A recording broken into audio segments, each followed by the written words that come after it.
What is going on, everybody, and welcome to the first episode of the Pushing Media podcast / interview sort of episode powered by Social Esports. Today, I'm joined by Nathan Edmonds. Hi, mate. You right? How's it going, Connor, mate? You took a little while to say hello there. I didn't know if you wanted me to introduce myself or what. You know what I mean? Yeah, of course. Well, a banging spot, by the way. Sorry, carry on. You or me? No, me. Oh, I thought you were talking about me. I was like, where? I was like, shit. My bad. No, so obviously, the episode is called Life After Radiant. Formerly, you was the owner of Radiant Esports, a well-established known organisation in the formerly, founder. No, it's right. It's weird to hear, isn't it? I mean, I can imagine you was at it for 4 years, right? Yeah, just over 4 years. It would have been. It was 4 years in September. Crazy. So people in the chat, just for them, explain who you are and what it is you actually done before giving it up. So yeah, I started in 2015 as like a little clan with my friends. Some people I doubt because he's not really in the scene now, but Foamy. I started with Foamy. He kind of, moved away after like the first year and a half. So it was just me left there. But I owe a lot of credit to Radiant. Like it was a tough decision to like start with, just to skip ahead, just because I didn't think I would be relevant without Radiant, if that makes sense. I felt like everybody looked at it as like the owner of Radiant. They didn't look at me as something else. Yeah. So it was a really just tough decision at the start. But I think I owe a lot of credit to it, ideally, because it got me into esports and it got me my job into esports. Like, I literally would not have my career now if it wasn't for Radiant, and I owe a lot to that. But yeah, it was 4 years of doing, the first 2 years we didn't really do much. And then I'd say like the third year is when we properly boomed. Yeah. And fourth year, last year kind of like evened out in a sense. Third year, definitely, we went to America. We placed top 16 with like Optic, Splice, some of the best organizations in the world. We were playing Optic in Dota too. So it was immense. But our last year was like, the highlight, just because it was more, for me, it was more moments, it was more memories. Like, we did the 30-day live stream, we went to Vegas, like best experience of my life. Like, it was crazy. And Malta too, stuff like that. It was like the last year, it was definitely slowed down, but it was the best for memories. And it was, I don't know, it's just weird. Like, looking back on it, we fucking did so much fun. Like, we had so much fun Radiant, and I met like some of my best mates today, like Ebra, he made, Hey J, Cal, too many to mention. Like, best friends for life, and it's just weird that I met them through Radiant. I don't know. I don't want to fucking just talk on for like years, but it was, I don't know, it's sad, isn't it? Yeah, it's understandable. Obviously, 4 years, you was at it for a very, very long time.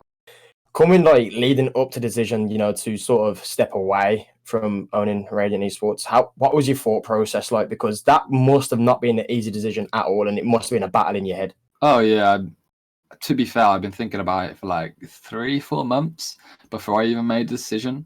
It was a weird one, because since I've been working esports now for it'll be nearly be 2 years in a few months, and it's tough because I'm not going to be complaining. I work from home, so it's fun. Don't get me wrong, it's cool, but with that comes, I think everyone looks at it and says, "Oh, you work from home, you work in esports, you must be living the dream."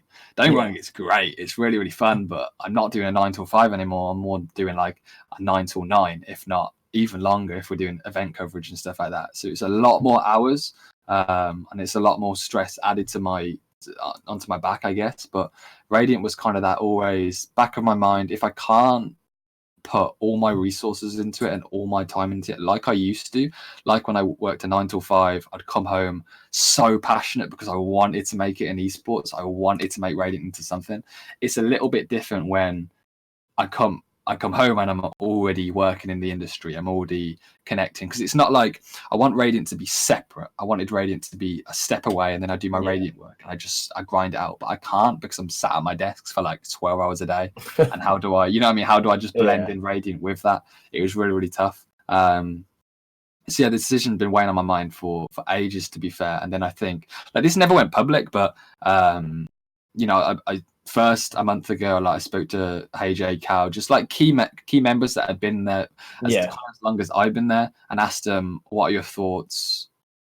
Do I do this?" And most of them said you shouldn't, you'd regret it. And I truly thought I wouldn't, which is really hard to say because it is my baby. Like you said, 4 years I've been working on this thing, and for me to not feel like shit, I shouldn't end that. You know what I mean? I was leaning more to I should than I shouldn't, and that's a bad feeling when you've been working on your child for 4 years, I guess. But you know, it was a couple of days before I made the decision.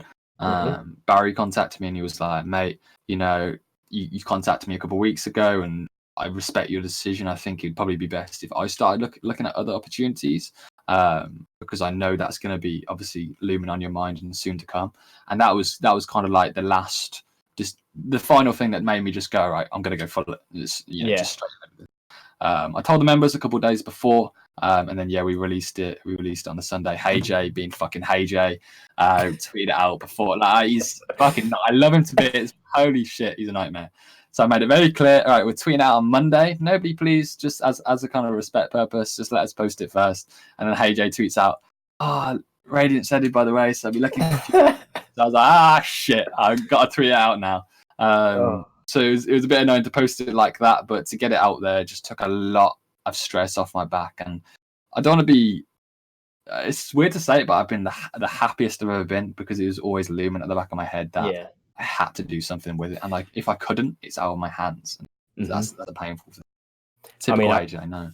Yeah, I mean, I can imagine going for the decision. It wouldn't be a nice feeling after 4 years anyway. So now I can imagine there's a massive weight that's being lifted off your shoulder. Oh yeah. Obviously, like free time as well. Now I can imagine you've spared up a bit, because I mean, I have so much free time. It's fucking. You do. Actually I was going to say, do you not, or do you do? No, I do. It's a bit of both. Like, I have obviously my freelance work, but at the moment, anyways, the freelance work is I get it done before like 4 p.m. and then I'll do the Gfinity stuff at night. But it's pretty much over, and so I just do whatever I want at this stage. It's really, I don't know, it's a really nice feeling. But I'm looking for more work because I can fill up more time, so might as well. Understandable. But at this stage, anyways, I'm just taking advantage of like this little break I can, because you know what I mean. I've before I joined GFin, I hadn't had a weekend off in probably like 2 years, which is fucking crazy. But to be fair, it didn't feel like it. I don't mind having weekends off. It's not a priority for me, but having a Saturday and Sunday off now, holy shit, what a feeling. It's really good. Having just to like not think about anything on Sunday and Saturday and Sunday is unmatched. But yeah, you know, I love working in the esports industry, but you do need a break sometimes, and it was nice to have it, if that makes sense. I can imagine. But now, obviously, with the title, it's what we're all hearing. It's why a lot of people are here. This is what they all want to know, realistically. So you've done this quite behind closed scenes. You know, you ended Radiant on good terms with yourself. You know, you feel like you made the right decision. Everybody surrounding you is happy and supportive. Now, what are your steps and plans for life after Radiant as Nathan Edmonds? See, like, I keep a lot of my work now. Like, obviously, GFA and ESI public. That's cool. I'm fine with that. That's work. That's definitely the majority of my work. But a lot of the freelance stuff I do, I just don't really post about. And one, I don't think I want to, and two, I don't think they'd appreciate it either. Well, one, I do it mainly because I don't think making all my work public is probably like the smartest idea. Like, don't get me wrong, I've got it all listed in like a CV, and when I apply to other roles, cool, that'll be there. But a lot of the work I do is behind scenes for a lot of different brands. So it's like, if I start tweeting out all that, it kind of clashes, if that makes sense, if it's public. Especially a lot of the brands are competitors, so it doesn't really make sense. So I kind of keep it private at this stage. And I think, I don't know, I want my, because I kind of have like a decent-ish following now, I don't want my following to affect my work, if that makes sense. I don't want someone to be paying for me because I have a following and I'll tweet about their brand and it'll get them followers or something like that. You know, the brands I work with, don't get me wrong, if I tweet out, it wouldn't help them at all. They're far larger than me. But a lot of the freelance work I do, I keep it private. There's no need to post about it. There's no need to make it public. So I keep it all private at the moment. But there wasn't any, it kind of was, but there wasn't any huge role that I could have just shifted to as soon as I ended Radiant. There was a lot more work hopping on board, which I kind of thought, okay, cool, I'll take that on board. Obviously, I have no more time for Radiant then. But at this stage anyway, it's a pretty nice stage I'm at. You know, esports money has never been crazy for like the past since I started back in July last year, like for 1 year, yeah, I'd probably say for the entire year, I was earning pretty shit pay, to be fair. Yeah. And at this stage now, obviously, I hate talking about money and stuff like that, but it's the most money I've earned. It's the most, Yeah. it's the best roles I've had. Like, it's the peak moment of my career right now. And I think if I don't take advantage and continue to push that, then it would be really, really negative effect on me. So yeah, I'm really lucky to what I've got to do. I just don't think at the moment anyway, I want to make a lot of my roles public. I think it's respect purposes for them. Yeah, it's understandable as well. Yeah, it's just better to keep it private, I think. I do the work for them, I get paid, that's it. There's no need to tweet about it, there's no need to post about it, you know what I mean? I'll keep it private and I'll keep it to me. It's a business relationship at the end of the day. So. Yeah, I mean, it's as simple as that. A quick message to you guys in the chat as well. If you guys do have any questions for Nathan, feel free to put them in the chat. He's happy to answer them, obviously, if he does want to answer them. Yeah, definitely. I would say let's keep it PG because I know there's a few. In here. We just love to mess around. Probably he was going to come out with one, so. No, I'm happy to answer like 90% of questions. It's just 90%. The other 10% just don't bother you. Depending what they are, of course. Yeah. So obviously with Radiant as well, you said earlier, I wanted to touch up on a little bit about it. You said you don't think that you would be where you are now if it wasn't for Radiant.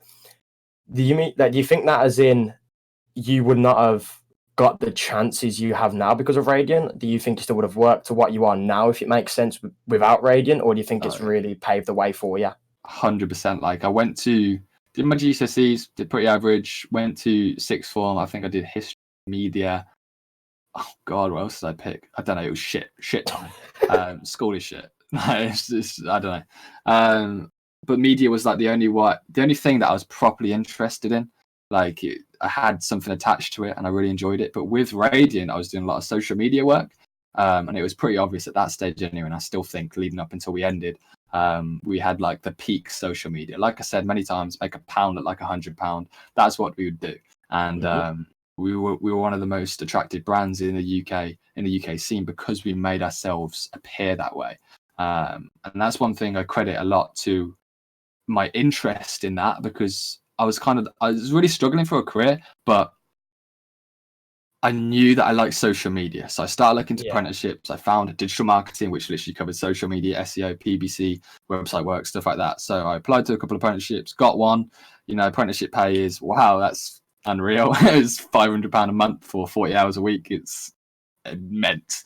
So after 6 months there, I contacted my friend Adam, who actually had recently joined Radiant, but then left because he got a job at ESI. I contacted him. I was like, you know what? I really want a job in esports, but I don't know what I want. Typical, everyone's tweeting out these days. They want a job, but they don't know what they want. So I first applied as a writer. I met Mark Mantle, who was the head of events at ESI at Seedwell Birmingham. That was my first event. We spoke for like 2 hours, like standing in front of the main stage. And then after that, he forwarded me on to Sam, who's the MD at ESI, my boss now. And after we spoke for a bit, I was like, you know what? I've never written before. I'm probably going to be shit at it. I do actually do digital marketing though, by the way. So would that be something of interest? He said, yep, definitely at SEO. I checked out the SEO, I checked out their website. It was pretty poor at that stage, so I definitely could help in that.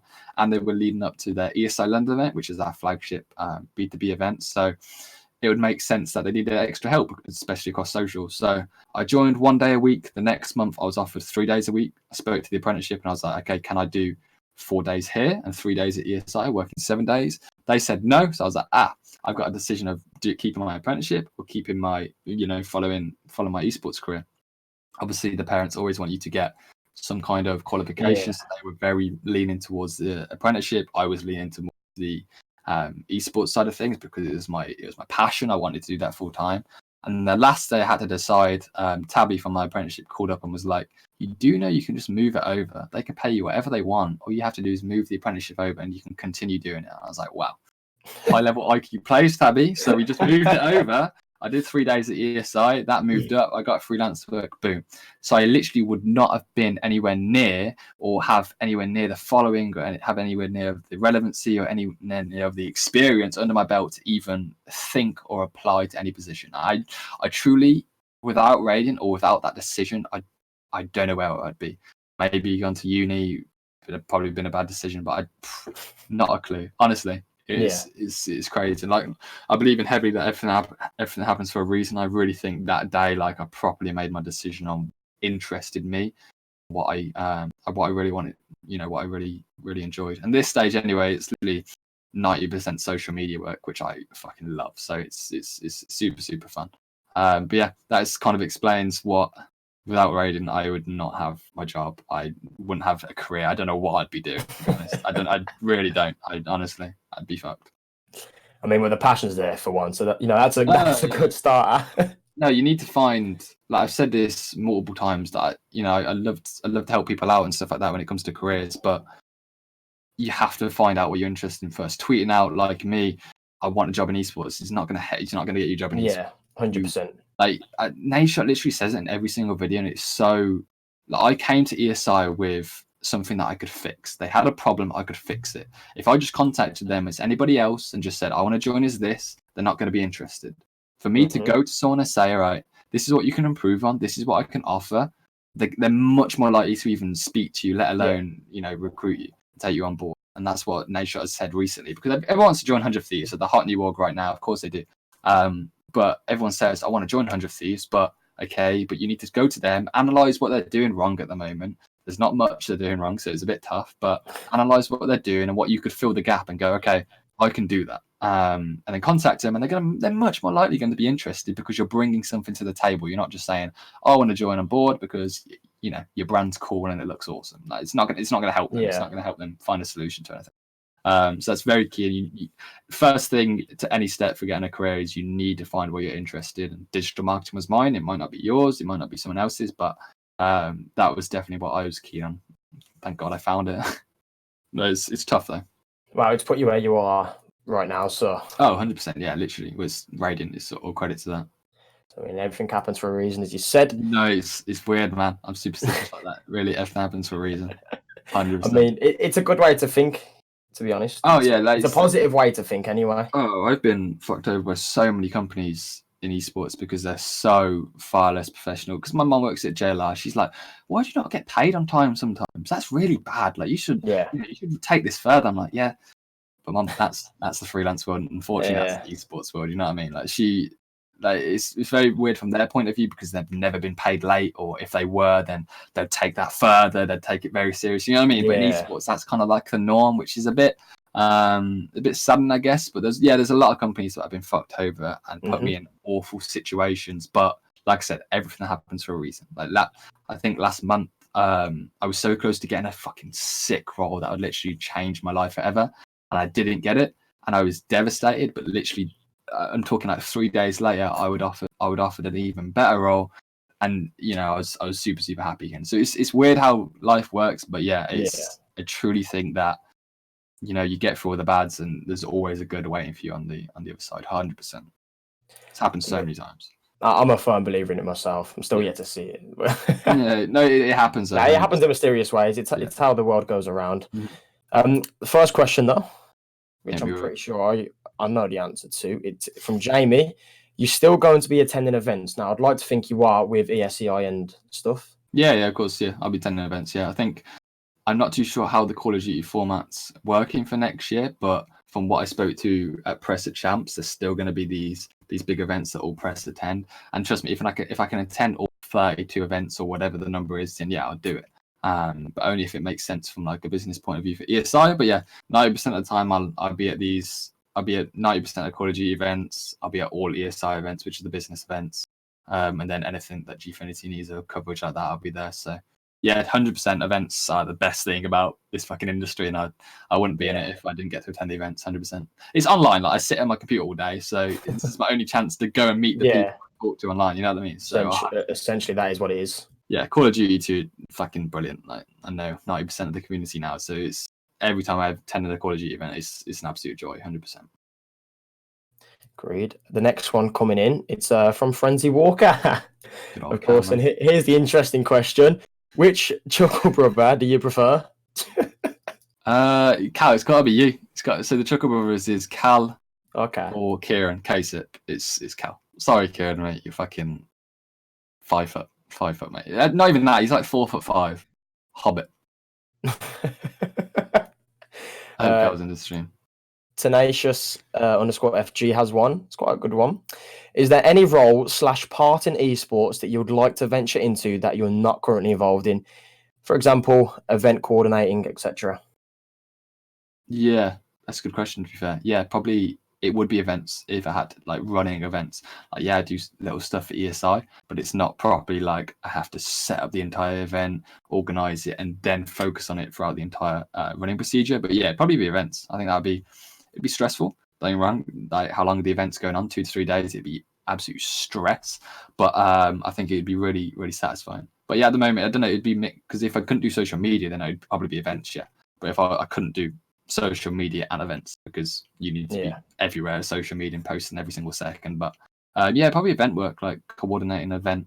I wouldn't like to do like the production side of things. I think I'd be more like on the job, walking around, checking everything's working well. If that makes sense. But yeah, Hands on deck. Yeah, I think events would be fun. Depending on what event, I don't know. Like the business events are fun, but I wouldn't want to like run a business. I want to run like the proper tournaments and stuff like that, like a seed run event or something like that. You know what I mean? Okay. Call of Duty League now is, of course, is. Okay. Oh yeah, the change. Yeah. The next one coming in from that's Vix. What would your dream org to work? Okay, that doesn't make sense. I'll make it better for you. What would be your dream org like to work for? And what is your favorite esports to watch? So I don't really watch too many esports, but Call of Duty. Really? Yeah, I watch Call of Duty all the time. League of Legends, I started watching a bit more. Of course you have. Yeah, just gotta play it. I don't really watch any of the esports other than League and COD. Like, I'm aware of when tournaments are, because obviously I've got a big calendar and stuff like that. But I'm not really like, I'm not the guy to like open up a Twitch stream and just watch it whilst I'm doing work. Because I much prefer like listening to music. But yeah, probably Call of Duty. But favorite org, if I had to pick one, is obvious 100 Thieves, man. They're doing everything right. There's actually not a single thing they've done wrong, other than kind of that Nick Merckx deal. But Scooter came out and said it was nothing of the fault of Nadeshot. It's 100% 100 Thieves. They're just doing everything right, and any organization, even top organizations, need to look at them and credit and say, okay, this is what we need to be doing. Like, they're just on a whole different level at the moment, and they've got far less funding than a lot of teams. 100% 100 Thieves. Something obviously social media or community management ideally, but 100 Thieves. I think 90% of the community at this stage would probably say that, just because they're like the peak org at this moment. Agreed. Yeah, they're just fucking smashing everything. Brick said, "Is there going to be a final heat video?" There's not. No, we didn't. Like, obviously, it kind of. Yeah, I had been thinking about it for months, but like the last few days, I made the decision it would be far too sudden to do something like that. Yeah, we might be maybe like a year anniversary next year. We might do like a full recap of what we've done, because I think there's a lot. Even I can't remember some of it. There's so many great moments. Honestly, there's so many. It's over 4 years, so it's mental. Like, there's so many good moments that I enjoyed that I can't even remember some of them, which is crazy. But yeah, maybe next year when we'll do like a final recap of this is like the legacy we've left. This is everything we've done over the last 4 years. Yeah, I think that'd be nice. I just don't know if it would be, if everyone's still following it at that point next year, then yeah, cool. But if that's still a thing, yeah, definitely something like that would be quite romantic. I think quite a nice way to end it all. But I don't know, it's a tough one. Yeah, I don't know if it's just leaving it or just bringing it back just to do like a quick video would be nice. But like I said, romantic. But I don't know. Depends if you want to, realistically. Yeah, I'll just leave it dead. So obviously with Radiant, the goal, as every organization out there, to be the best, you know what I mean, to be the best organization there is right now. Mm-hmm. Now moving on from it, life after Radiant, what is the goal for you? Just you and yourself for the future now? Is there a mainstream goal that you have, or like do you do like short-term goals, etc.? I think I've met a lot of what I want at this moment. I think the next step would be, like, don't go on, freelance is great. Freelance is really, really fun sometimes when you're getting paid on time. But the bad side of it is that I've got so many different things to work on. Like, I'm doing ESI, then I'm doing Gfinity, I'm doing blah blah blah, all that. So it's like moving to each different one which is fun because it's a bit of it's a bit of change. It's a bit of it switches things up, but at the same time, it's working at so many different brands. It's hard to like switch off one then do another because it's not like I do ESI on Mondays and then do Gfinity on Tuesdays. They're all blurred throughout the week. So it's like I'm doing ESI work in the morning, then doing a bit of Gfinity work, then doing a bit of this work. So it's like, how do I ideally my highlight would be one job that pays better than all my freelance roles combined at the moment. Just one job full time. I wouldn't mind working from home. I wouldn't mind locating somewhere. Obviously LA would be the fucking dream. Like living in LA would be insane. Going there in champs is literally the best place in the world. It's immense. So there would be cool. But at this stage, I know I'm comfortable where I am. I think I just at this moment is just getting my savings up so I can get a mortgage and stuff like that. So when the time does come to relocate, I can accommodate it. So yeah, I think the main goal would be, like, if I'm being proper serious, like the end goal would be living in LA, doing something for full time for an esports organization, ideally, because I want to be more on the consumer side of things. B2B is great, but B2B social media isn't as fun as consumer social media, because consumer social media are dealing. I don't know. It's a lot more satisfying seeing like how many likes, how many retweets you can get, how many engagements and stuff like that. So yeah, ideally esports organization in LA. Obviously, fucking the main one being 100 Thieves. So. Wow. Yeah, that's my. I mean, go into any sort of organization over in LA or wherever in America would be fantastic to do. Immense, yeah. Obviously, 100 Thieves stuff, as you said, they're doing fantastic. Yeah, so it would be for that, but no, it'd be crazy. Another question from Scoot: what circumstances would you ever consider bringing back the Radiant brand? I'd have to have a big boy investor contact me and be like, right, I want him to pump in, tens of thousands, if not a couple 100,000 into this brand, big chunk of the company. Let's do this. Let's get it going again.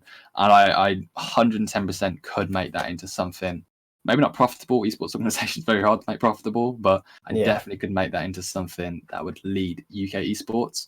But I would have to have the right offer. It would be something that I'd literally quit and push everything aside and just focus fully on Radiant because I know I could smash it out. But yeah, it'd have to be a pretty big check to say, this is what we're going to be pumping into it.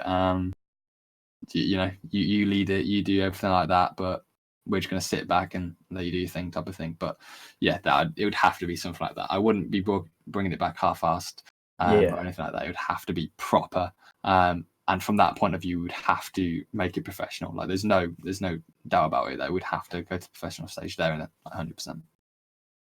Yeah. So any investors in the chat, let me know if you've got. Is networking? You got a couple 100K, hit me up in the DMs, and we'll get talking. He wants an LCS team. Why you say LCS? LEC, man. Nah, LCS just better. No, right. We're not having a discussion right now. LEC, literally. We'll have it later. They've got way more sponsors. They've got better production, better talent, better teams. GG. Next. Okay. So if your time in Radiant, if you had to pick, this is going to be very hard for you, but if you had to pick, the one standpoint moment, favorite moment where you thought, wow, like I've done this, or it's like, this is what I've created, or this is where we are now, what would that specific moment be? So it could be anything like, your 3,000 followers, your 13-hour live stream. Can I say, can I do a top three? Can I do a top three? Yeah, of course, go on. Is this in order, or? Yeah. Okay. First, the 13-day charity stream. So 275 hours of constant live stream. I was there for at least like fucking 200 hours of that. I live quite locally. That's 15-minute drive, so 15-minute drive there and back. It was immense. Like seeing over 50 people over 13 days was so good. Like seeing my best mates all in one place was unreal because they live all across England. So you don't really get that opportunity unless it's events. So us to host our own big event, especially when it got sponsored, a couple £1,000 sponsor, which was fucking immense. That was the first time we had probably done stuff like that, other than Vegas. So that was cool. It was just sick. Like that's what I'm saying. Like if I wanted to do events, I've already got that past of hosting that event all by myself, which was super, super fun. But holy shit, was that thing stressful? But it was so satisfying. It was so satisfying. And I think we raised over 3.5k It was like me talking about it just makes me smile because it was so fun. Like there's Yeah. not a single bad memory that came out of that. It was just super fun. And it was, to be fair, like, it was kind of like I set it up within probably like 3 months, and to get a sponsor in 3 months and get 50 people all organized at one event over 13 days, I don't know how he didn't like cock it up, to be honest. But wow. Yeah, it was even like the parts when the power went out, and obviously that failed us for the world record. That was, again, like I've said many times, I don't think I've said it publicly, but we didn't really care about the world record. We cared about the charity, obviously. Yeah. The power going out was shit, but it was just another added moment to that made it all very special. I don't know. But second moment, 100% was the Las Vegas house. Wow, holy shit! Going over to Vegas with literally my best friends and living in a house for like 5 days. Holy shit! Like, yeah, it was an expensive house. Like, that sponsor money definitely did not go to like the smartest length. But that house, wow, it was immense. Like the pool, it was fucking huge. The sponsor covered it all. But like I said, yeah, if I was being smart, that sponsor would have gone a lot further than we things. But it was experiences like that you only get once in a lifetime, and it was crazy. Obviously, the performance at Vegas was far from good. We placed like top 200 or something like that, so it was really shit. Yeah. But the content we got out from it, just spending time with your mates, and I think literally everyone that came out of that house would always talk about that as like one of their best experiences in esports. And that's something that's nice. That's something that we've left kind of embodied in everyone now. Literally, there's 13 people in that house. Like, I think like 20 people in that house at one point came and visit. I remember waking up in the morning, like Jacko, Michael, like sleeping on the couch. I was like, oh, okay, that's cool. You know what I mean? Everyone's over. Like, we were all in the hot tub at one point. It was just sick. It was unmatched. But yeah, I think that's easily the second. And third, I'd probably say HCS Denver. Like, again, it was a sponsored event, which was quite cool. But us placing, we beat XL, which was cool. Like, we lost the first map against XL, we got absolutely smashed, and then we won the second, and then we won the third. So that got us top 16. You know, we placed among Optic, Splice, literally the biggest organizations in the world. And for us to be like, yeah, we were 16th in top 16, but for us to like be there, it was a really good feeling. I guess tying into that too would be Dota. We played Optic, you know, we got 3-0'd, but it was a representation to me. Okay, yeah, we're not on that level at the moment, but look at that, they're seeing us. Do you know what I mean? That brand is seeing our logo, which was a really weird, which was a really weird feeling. But I'd definitely say that's probably my third, just because, you know, it's a once in a life kind of opportunity, being among the most privileged and honored organization in the world. You know what I mean? It was a weird feeling, but it was super cool. Mm-hmm. And now, life after Radiant, is there anything that you're specifically looking forward to in your work or just yourself? Probably more events, to be fair. I want to meet a lot more people. I want to do a lot more podcasts. I want to push my personal brand a lot more. I kind of want to become, I don't want to become one of them shitty, cringe LinkedIn experts that like knows everything, tweets and posts like, this is my motivation, just got into my Tesla today. You know, you can be here one day, and it's like, shut up, nobody cares. But I do want to be like that beacon. I don't know. I feel like back from like my proper humble beginnings, anyone would DM me and ask for help. But I feel like these days, a lot of people, I don't want to say like scared, but they just feel that I won't respond or I'll just be a dickhead about it. Like, I literally won't. I'm so happy to answer people's questions to people. I just don't think people feel that they can reach out to me at this stage, which is a shame. Like, I'm always open to people. Like, I'm never the one, if someone's asking for simple questions, I'm not the one to go, okay, yeah, give me 50 quid and we'll start talking, mate. You know what I mean? I'm happy to help everyone. Like, a lot of people have helped me out when I first started out. You know, credit to like the Hitmarker guys. They've been a huge help. But I kind of want to do a lot more talks at events too. I want to go to schools. I want to go to colleges and do talks about how to get a career and stuff like that.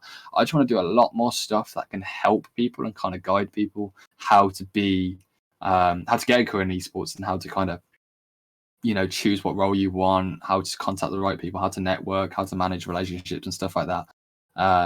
Because I think my advantage on my side is that I'm young. I haven't got any huge qualifications. Behind me. So it's kind of like the point of, how do I get these job opportunities if I have no qualifications? And the big point there is I have experience in the industry, and that's the biggest thing in esports. If you want a career, you need that experience. So yeah, I want to do a lot more talks. I need to get out of that comfort I need to get, I don't know, I need to be comfortable speaking in front of a lot of people. I think I could do with like a partner at first, and then go into doing it myself and stuff like that. But I think a lot more talking at events, a lot more, I don't know, just promoting my brand a bit more, saying I'm open to anyone. If you've got any more questions, please contact me and I'm happy to help. You know what I mean? Because a lot of people, there's always that kind of cringe saying that if you ignore someone's message in 3 months, they're going to be the next big thing. And they're going to be starting ignoring your message. You know what I mean? I don't want to be that person that pushes people aside. Like, yeah, if you DM me some dog shit, you're not getting a response. Like 100%. If you like contact me in a rude manner or be just a dick, yeah, you're probably not going to get a response. But if you're going to contact me in a respectful manner and kind of, you know, ask a question, anything like that, I'm happy to help. No, there's no strings attached. I'm not expecting help from you, or I'm not expecting money from you. It's a common courtesy thing. A lot of people help me. I'm happy to do that. I'm happy it's just basic manners. 100%. And I just think a lot of people now they think it's rude, or they're a bit scared to reach out to people because it might hurt their ego or something like that. Some people just really don't like to ask for help. Please do, because like I said, if I get way more DMs now, I'd be happy. Yeah, I'm really shit responding DMs at this stage. Don't get me wrong. I have work to do, but once I do respond to them, I'm happy to help. Like, there's no, don't be that guy that's not reaching out for help and then you're just going to suffer by yourself. I'm always happy to help, but it's the matter of you having to reach out, because I'm not going to reach out to you. Obviously, I'm not. You know, it's one of them things. Yeah, it's completely understandable. Yeah, it's just reach out, ask for help. There's no harm in doing it. I've done it before. I still probably do it to this day. There's a lot of people that I still look up to. Yeah. So if I need help, what's the first thing I'm going to do? I'm going to reach out to someone. You know, there's no point of keeping it to yourself and suffering, because it's not going to help anybody. It's just going to put you in a worse spot, I guess. So I mean, if you don't ask, you don't get. So you're never going to know. Yeah, facts. Now, is there anything else that you have lined up that you can talk about, or anything that you can't announce that it's behind the scenes, but something that we can all get excited for your move or you yourself? It's not like there's one thing I definitely can't say, like 100% can't say publicly, but I'm doing stuff. I previously did stuff for XL Esports, which was fun, and now I'm doing stuff again for XL. So I guess that's quite cool. I probably, when the stuff I made gets posted, I'll probably quote it and tweet about it. Cool, but yeah, everything else I just keep private. It's just, I don't know. It's one of them things. If they're happy with me promoting it, and like I said, it's a brand that's bigger than me, then yeah, I don't mind adding it to my bio or something like that. But at this stage, there's just no need to like promote it or anything like that, because there's going to be no benefit to me. It's on my CV. I can promote it when I want, but at this stage anyway, then I just keep it to myself, So yeah, Excel stuff will be fun. Doing that soon, but other than that, yeah, gotta keep it all zipped, unfortunately. That's all good. Is there any plans for like personal content for you? So like vlogs, YouTube channel, your podcast, etc. As you mentioned earlier, helping people. You happy to give advice? You ever thought about going sort of in that direction as well? Yes, but at the same time, I felt like with Radiant, like I said, Radiant made me feel relevant. So at this stage, I don't feel like I am this all-knowing fucking god that can just give everyone the best advice ever. You know what I mean? Yeah. So me creating a video like that would make me feel super cringe, because I'm portraying myself as I know all this information. Please listen to me if you want to get a career in esports. I don't like coming across that way. Don't get me wrong. I know a lot of people would like want the content. I just feel like from my point of view, I wouldn't be able to deliver it in a manner that I'd be happy with. Like if I did stuff for Hitmarker at CDY London when I, answered a couple of questions, stuff like that. That's awesome. But I don't think I would like to push it out myself unless I became this big influencer that genuinely did know everything about that could help you, Because I hate them guys that tweet out, wake up at 4 a.m, do all your work, go to the gym for 10 hours. Like, that's not realistic. Like, I wake up at probably 8:30, 9:30 every single day, and that's not, everyone's saying you should be waking up at 6, fucking get a good start today. That doesn't work for me. I'm a night owl. I do more work at night, so that's what works for me. It depends what works for you, and it's different for every person. But I don't want to come across as that guy and saying you should do this. You should be eating 3 slices of toast in the morning, then you need to be doing this at lunch, then you need to be going to sleep at this time. There's no like right way to do it. It's whatever fits your man, and you have to try a couple times. But I think the two key things are, wake up early. Obviously if you've got work, then you have to, if you're working from home, then wake up at a time that suits you. But yeah, I don't wake up any earlier than not fucking like 8:30 because there's no point to. There's no. I'd literally be sitting on my computer for no reason, needed for work at that stage. But also, it's the point of I totally lost my train of thought. It's the point of fucking. I don't know what I was saying. I don't know what I was going to go and say there. No, but it's also the point of you work on your own hours, right? If you work, a lot of people can't relate because they don't work from home, so it's tough for me to like say wake up at 9:30 when your job's wake up then because you need to get to work. But you need to manage your own time. There's not a right way. You know, there's not a right or wrong way to do it. Don't listen to all these motivational speakers that tell you to wake up at 4 a.m. like a Navy SEAL and live like that life because that might work for them, but it might not work for you. Like I said, I'm a night owl. I do more work at night. I procrastinate throughout the day, but that's what I do. That's how I do it. So it works for me. It might not work for you, but it's one of the things. I mean, literally, I can't think of a quote better than what Conor McGregor said to what you're saying is I operate on my own time. Yeah, it's as simple as that. Yeah, don't go on a spree of motivational videos and go, okay, right, I'm going to wake up at 5 now. I'm going to be this. I'm going to be doing that. Like, maybe that is your lifestyle that you enjoy. Maybe. That's fine. If it is, if it works for you, it works for you. If it doesn't, change it. Absolutely, yeah. And I think you just need to find what fits you well, what's comfortable for you, and you know, you get the most work done. Even at this stage, I haven't found my peak productivity. I'm still procrastinating throughout the day. Like, ideally, if I could do all my work in the day, I have the nights free, so I can just chill and play games. But it's always like at 10 p.m. to 3 a.m. That is my peak hours where I'll just smash through work without anything. I guess I think the big thing is there's distractions. That I have TweetDeck open all day, so that's probably doesn't help. You know, when you see TweetDeck moving constantly, answer it and stuff like that. So I think once early mornings and nights are good for productivity because there's nothing's happening in the world right now. So you just focus on yourself, you focus on your work, and you can smash it out type of thing. Okay. I suppose we'll take a few more questions from the chat, guys. So if you do have any, send them over for this episode up. Question though coming in from Scoot for you, Nath. How did you effectively manage your time when having to balance the Radiant brand with your day-to-day work and your extra opportunities you started taking? So, first point of view, when I was doing my apprenticeship 9 till 5, as soon as I'd come home, that was the first thing I was on, but just because it was like a big boost of motivation because I've been working this job that I didn't really enjoy. I wanted to get out. It was pretty crap pay. So me going straight into this hobby that I call Radiant and me just grinding it out is what I super enjoyed. But now in esports, it was tough because, like I said, but to be fair, when I was doing Radiant last year properly, I didn't have as many tasks that I needed to do. I had ESI and I had 2 freelance clients, so it wasn't packed. But now at this stage, it's very hard to put time to Radiant aside when it's more than just doing a tweet, because it's not, to me, a client. It's more of just a full-on project that I need to pump time into 24/7. If I can't do that, then it's just it's going to have a negative effect on me. And I don't feel like I can continue to push it forward. So it was tough at the start, but I think it's just managing your time is so important. Managing all the tasks you need to do. I use Trello, for example. You might have heard of it. Some people might use it.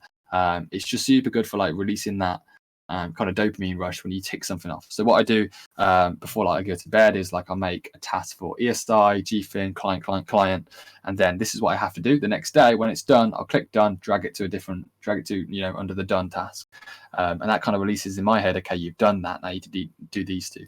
And if you get through that all day, if you don't call, you pass it on to tomorrow. But if you kind of aim to get all your tasks done before the end of the day, you're going to feel so much better because it sends to your brain that kind of dopamine rush of saying, okay, you've completed everything you need to do.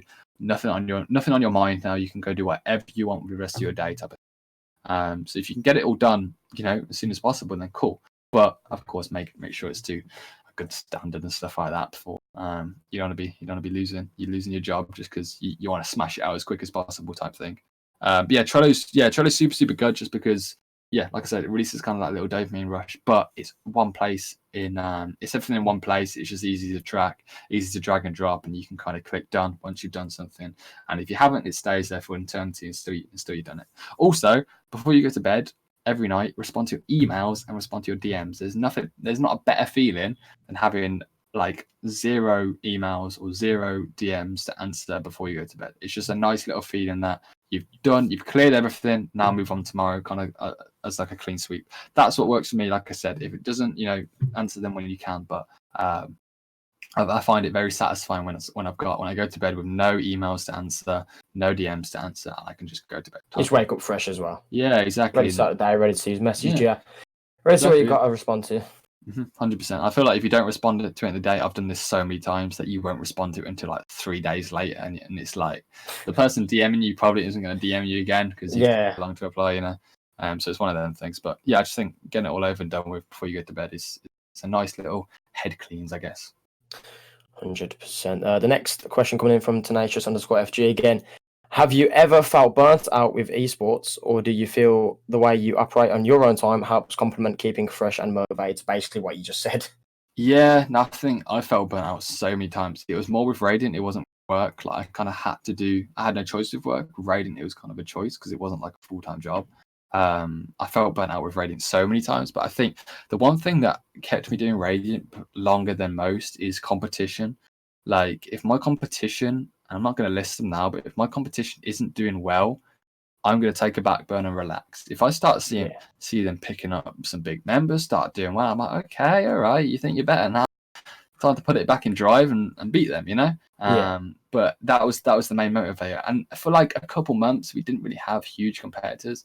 And kind of this year, I'd say we had maybe 1 or 2, but the more competitors, the better. Competition is super, super good. Like I'm so glad now Twitch have big competition with Microsoft's Mixer. That means Twitch need to do something about their platform, need to keep upgrading, need to start signing streamers to the end. And I think in 6 minutes, I don't know if Courage has announced it, but obviously I don't know what he's going to announce. People think it's Mixer, but I think it'll be Twitch that have signed him. Just because Twitch need to start making moves now, they need to start signing streamers to them before they start getting grabbed up. Just realistically, it's just he's moved to YouTube. Oh, that's Pog. That's really cool. Fair play. That's quite exciting because that's another platform. That'd be a good article. Yeah, that's another article game. Obviously, all these companies are multi-million companies. Like you're talking Google, you're talking Amazon, like that is fucking big competition there. But that's YouTube's first move of saying, okay, we're taking someone on board under our belt. You can only exclusively on YouTube. So that's interesting. That's quite cool, to be fair. There you go. Another competition in the mix. Like I said, more competition, the better, because it's only going to motivate the other platforms to have to fucking do something. You can't just sit there. Twitch have been sat there for like the last 3 years because they had no competition. Now they do something that's actually backed by fucking a huge company, if not one of the biggest in the world.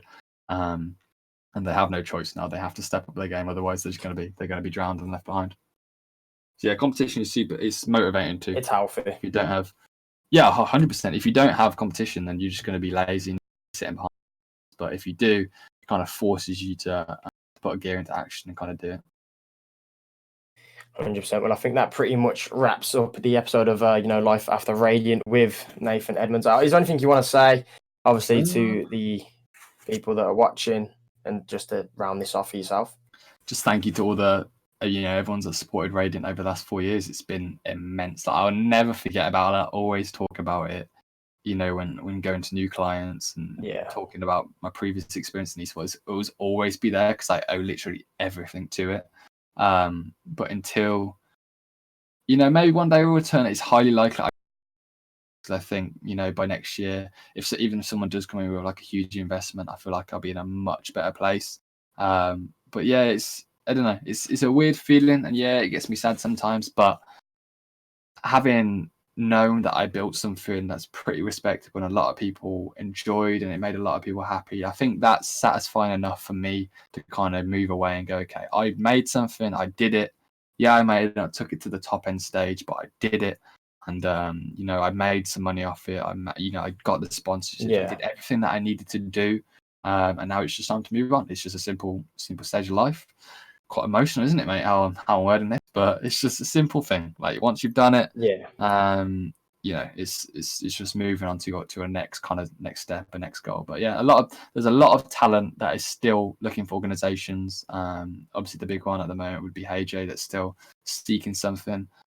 Someone, I've made it very clear that he has to speak to me before he fucking joins any organizations. I don't want him joining any little I'm not even gonna say any little Yeah. them little things out there. But yeah. So if you need any talent, or if you're looking for any content creators, if you're streamers, any staff, any graphic designers you made, of course, fucking most talented person I've ever worked with in my life, then please speak to me. I'm happy to forward people on and stuff like that. But yeah, that's all I had to say really. Thanks for watching. Phase up. I mean, I think that's all. I knew you were gonna get that out. I knew you were gonna get that I had it in my hand like all podcast. I mean, I think wicked, isn't it? I think I talk for everybody when everybody in this scene, respects you and wants to thank you for what you've done with Radiant. No, I appreciate Some people, you've paved the way for esports, for organisations. And obviously now, life after Radiant, there's still a lot of more to look out for you and what you do yourself. And I know a lot of people can sort of look at what it is you're going to do now. And as you said, you have to find that career you want. So maybe you're still going to pave ways, so you don't know. But apart from that, I want to thank you to everybody that tuned in for this episode 1 podcast, Life After Radiant with Pushing Media. Of course, thank you to Social Esports for powering it. Don't forget to follow the stream and the Twitter and YouTube. You can find that all in the panels down below. Of course, you don't want to miss the next episode, as we're always going to have these interesting guests and we're going to have interesting topics to talk about. Nathan, thank you for coming on, good sir, and to everybody. Cheers, man. Thanks, Carl. Thanks, Tenuous, and all that. Appreciate it. Good night, guys. Have a good one. Cheers, guys.